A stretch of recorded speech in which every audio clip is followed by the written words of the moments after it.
Why is it so hard to reach my goals? Why is it so hard to be organized? Why I'm not good at anything? I used to be the same. I've always struggled with committing to my tasks and goals because I was feeling motivated for some internal or external reasons. My name is Lucas Takano. I'm a filmmaker and photographer based in LA, and I just love researching about mental health and personal development. I'm not a professional. But I have a certificate in neurolinguistics programming. But I just wanted to share something that has worked for me for the last few years. People have told me before that being resilient is like being a rock. You're not allowed to feel anything, and you just have to deal with everything by yourself. And it doesn't sound like a good way to live life. I think being resilient is being able to navigate through every situation in life, the positive and the negatives, in a way that you allow yourself to feel and get yourself out of it as you wish. Because the problem starts when you start to dwell on either or. When you are overly emotional, you have no control over your mind. But when you're overly logical, you're just suppressing all your emotions because you're just in pure fear that you're gonna mess up. And I don't think either or is a great way to live. I like to think of resilience like a workout, something that you gotta be consistent and committed to, because more you do it, easier it becomes. And I would like to first ask, do you still feel easily overwhelmed or triggered by your surroundings? How do you feel and how do you react to your day-to-day life? Are you easily emotional, or do you find yourself overwhelmed easily by things that happens around you? And if the answer is yes, I'll suggest for you to find some type of healing. And what I mean by healing is if you go through therapy, or if you do any type of guided meditation, or if you know any techniques that help you unpack your past, just so you can be at peace with it. And because when you do those things, you start to find more self-love. And self-love creates an abundance within yourself that allows yourself to give to other people as well without feeling like you're wasting it. But it's tricky, I know. It's so easy to relapse. You still can heal, and then you still can get hurt and then go back to square one, because we live in this cycle of pain, right? Where we heal and we get hurt again by other people who are also hurt. And it's so easy to get stuck in this cycle. And that's why I think it's so important for you to find resilience, because resilience will help you get yourself out of this cycle. Lucas, how do I know I'm ready? And I think you just have to ask yourself, how do you react to your surroundings? How do you feel about other people? As long as you are ready to take some uncomfortable action, I think you're ready.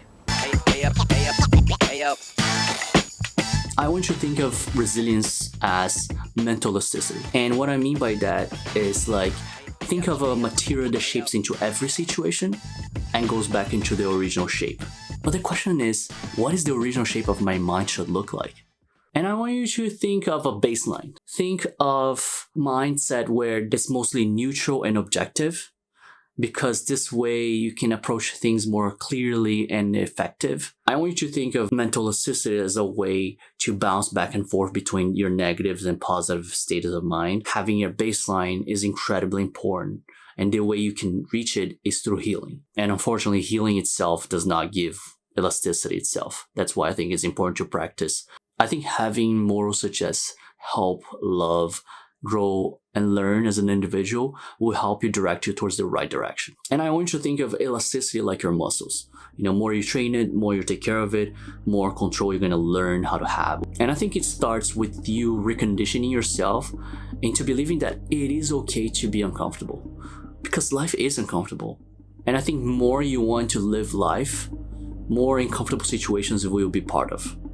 And that's okay. Also, I want you to always remember that in every emotionally overwhelming situation, there is a logical answer. And regardless of the situations, always do your best to not blame yourself, even if it's your fault. Because when you blame yourself, you spiral down into this negative state of mind that traps you into a depressive state that does not allow you to be productive at all. And there's a few ways that you can snap out of the emotional state. Andrew Huberman talks about the physical aspect of it, where he talks about when you go through that experience when you are overwhelmed, there is a adrenaline trigger in your body that makes you feel anxious.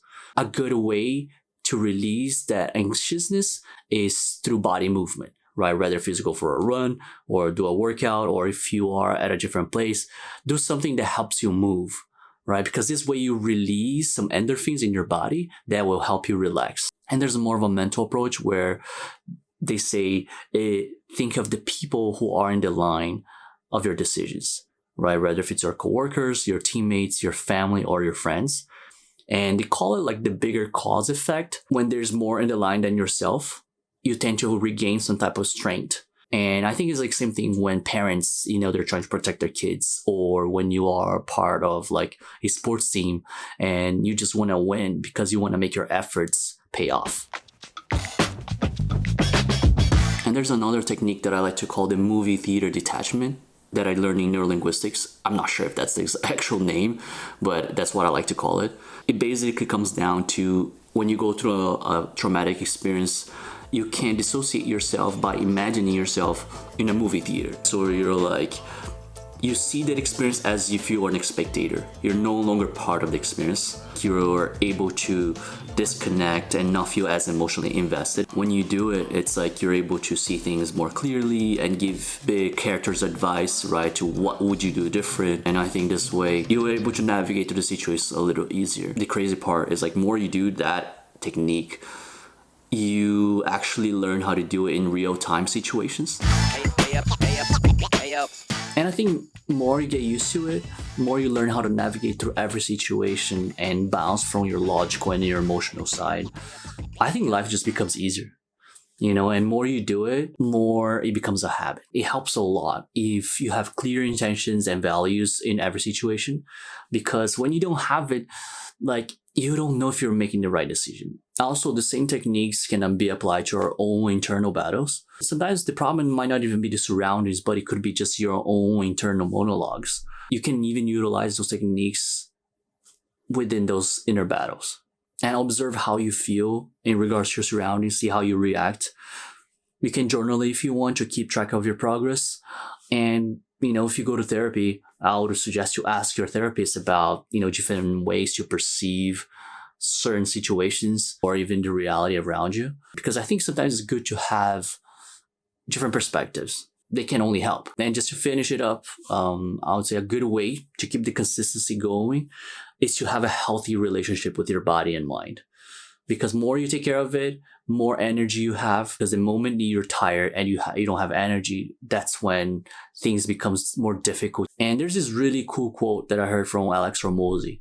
He says something along the lines of, consistency and commitment is the promises you made to yourself. And I would like to add that it's better to make small and more tangible promises that you can do every day, rather than make big and overwhelming promises that feels punishing. I want you to remember too that it is okay to feel uncomfortable. Thanks for watching. Like and subscribe. Let me know what you guys think in the comments. This is my first video ever, so I don't even know what I'm gonna do next. But I want to try to be as consistent as I can, and I want to keep the promise I made to myself. And I hope you guys follow me in this journey.